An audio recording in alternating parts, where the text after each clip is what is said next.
ओ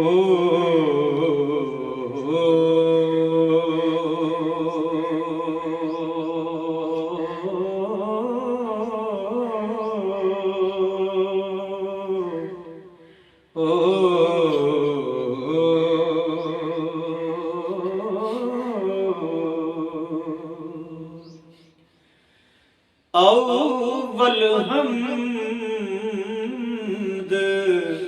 सना इलाही ते जो मालक हर हर दा उस दा नाम चतारन वाला हर मैदान ना हर दा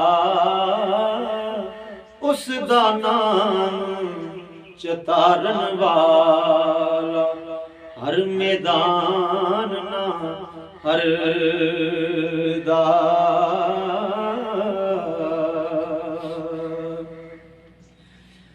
काम तमाम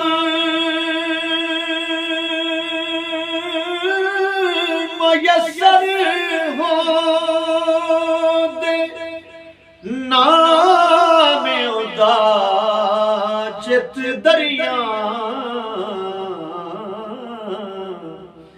रहमो सुके सावे करदा ते कहरों साड़े रिया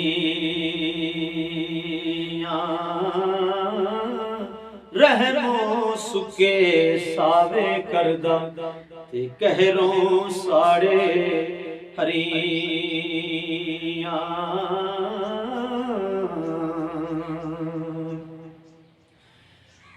कुदरत थी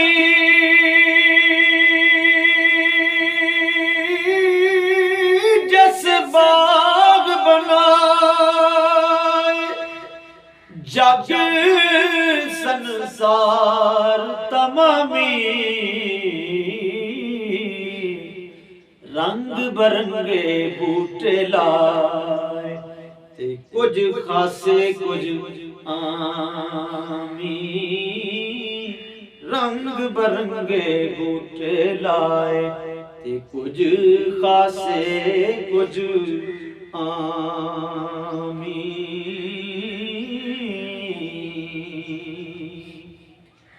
हिकना दे फल मिठे कीते ते पाते उना दे कोड़े हिकना दे फुलकारियां ते नफे फलां दे थोड़े हिकना दे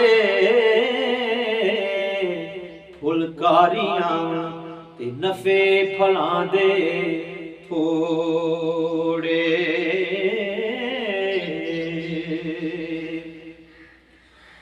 ओ इस अजायब बागे अंदर आदम दा रुख लाया मारफत दा मेवा दे के ते वाह फलदार बनाया मारफत दा मेवा दे के ते वाह फलदार बनाया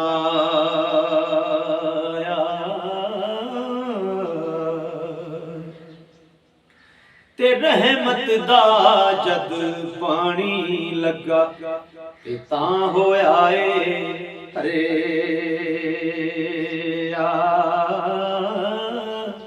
हर हर डाली ने फल पाया ते सिर धरती जद तरे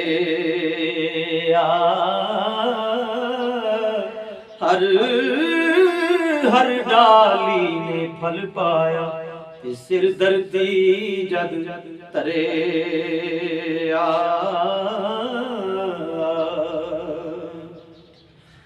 आप मकानों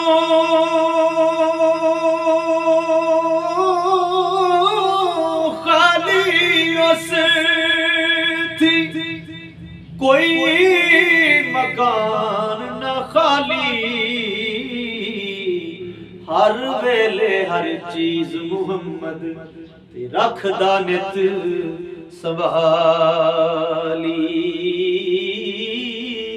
हर वेले हर चीज मुहम्मद ते रखदा नित संभाली।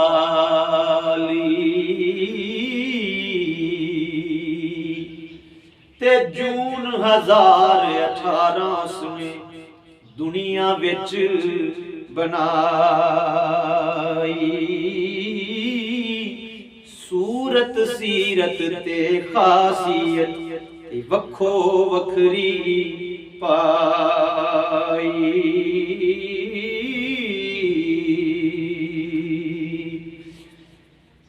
जो जो रिज़्क़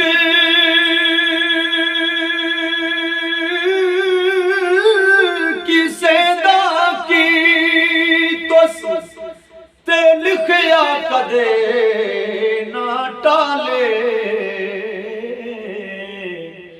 लख करोड़ तके बुरे आया ते फिर भी उवें पाले। लख करोड़ तके बुरे आया ते फिर भी उवें पाले।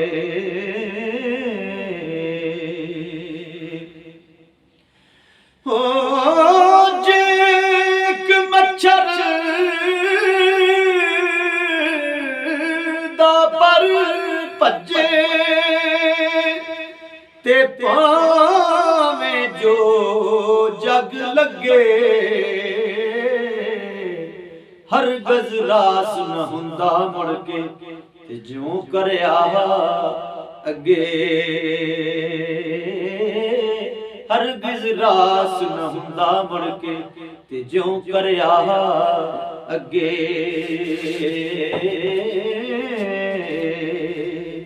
ते बादशाहां थी भीख मंगावे ते तख्त बहावे गाही।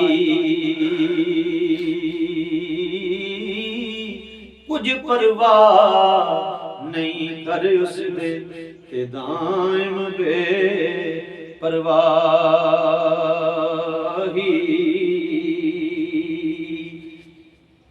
जे ओ कैर कमावन लगदा ते कौन कोई जो छुटदा। रहमत उसदी जग वसाए ते हर एक नेमत लुटदा। ते सदा सलामत राज उसेदा ते उस दर सब सलामी। आदम जिन्न मलाइक हर शै ते जिया जून तमामी।